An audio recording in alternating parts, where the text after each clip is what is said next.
Welcome everyone. Thank you for taking the time out today in this important 9/11 memorial service. At this time, I would like to ask Supervisor John Jenkins to lead us in the Pledge of Allegiance. I pledge allegiance to the flag of the United States of America and to the republic for which it stands, one nation, under God, indivisible, with liberty and justice for all. I would like to take a few moments to introduce you to the dignitaries in the audience. Supervisor John Jenkins in the Absco District, Supervisor Maureen Cadigan, Potomac District, Supervisor Marty Noe, the Coles District, Supervisor Ruth Anderson, the Occoquan District, State Delegate Rich Anderson, and Ms. Brianna Sewell representing Congressman Connolly's office. Okay. Right, okay, got it, all right. We came together today to remember and honor the 22 people who were lost from our community in the terrorist attacks on September the 11th, 2001. The Prince William area lost the most people of any region in the metropolitan area from these attacks. So today we take time to remember and honor those who we lost and the families and the friends that they left behind. It is hard to believe that it's been 15 years since that fateful day when the first plane hit the North Tower of the World Trade Center at 8:46 a.m. Minutes later, another plane crashed into the South Tower at 9:03.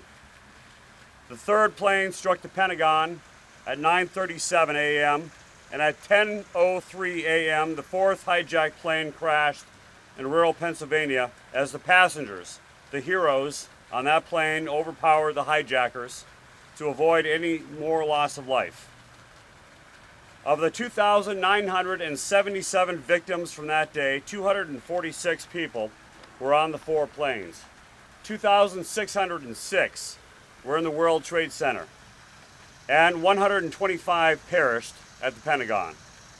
Please join me in a moment of silence to remember all of those who gave their lives on that day, and for the families, the friends, and the co-workers whom they left behind.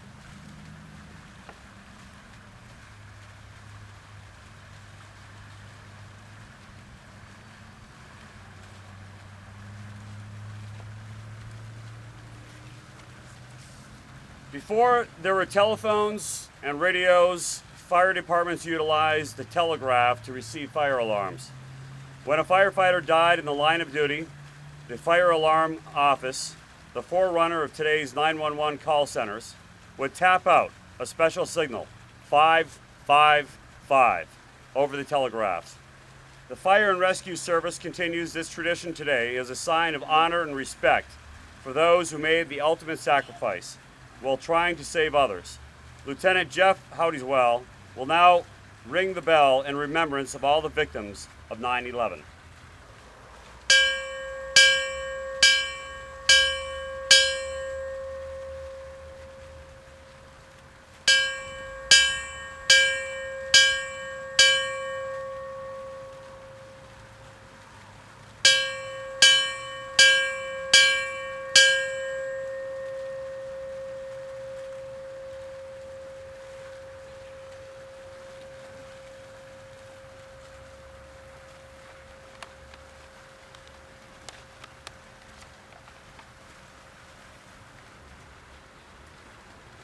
The Liberty Memorial, where we are now standing, and the World Trade Center Steel Monument are highly symbolic.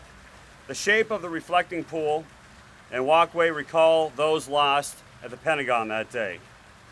The two columns of water represent the thousands of lives lost at the World Trade Center in New York City. The stone that encircles the fountain is Pennsylvania Flagstone, a tribute to those who died in Pennsylvania. The single stone to the left of the plaque is an original limestone block from the collapsed portion of the Pentagon. In front of the plaza, across the street, is the sculpture of three steel beams from the World Trade Center. The sculpture shows the resilience of the American people even when faced with such tragic circumstances on our own soil. These memorials are dedicated to all those who lost their lives during the tragic events of September the 11th, 2001, and especially those from Prince William County. I will read the names of our fallen community members whose names are inscribed on this fountain. Sergeant First Class John J. Chatta, United States Army, retired. Petty Officer Third Class Jamie L. Fallon, U.S. Navy. Amelia V. Fields. Lieutenant Colonel Robert J. Himmel, United States Air Force, retired. Sergeant Major Lacey B. Ivory, U.S. Army. Judith L. Jones. David W. Lychek. James T. Lynch, Jr. Gene E. Malloy. Robert J. Maxwell. Molly L. McKenzie. Craig J. Miller. Diana B. Pedro. Rhonda S. Rasmussen. Edward V. Rowenhorst. Judy Rowlett. Donald D. Simmons. Jeff L. Simpson. Cheryl D. Sincock. Chief Information Systems Technician Greg H. Smallwood, United States Navy. Sergeant Major Larry L. Strickland, United States Army. And Sandra L. White. At this time, I would like to invite the Board of Members to join me in laying the wreath on the memorial.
"9/11" is an unknown author, which we'd like to read at this point.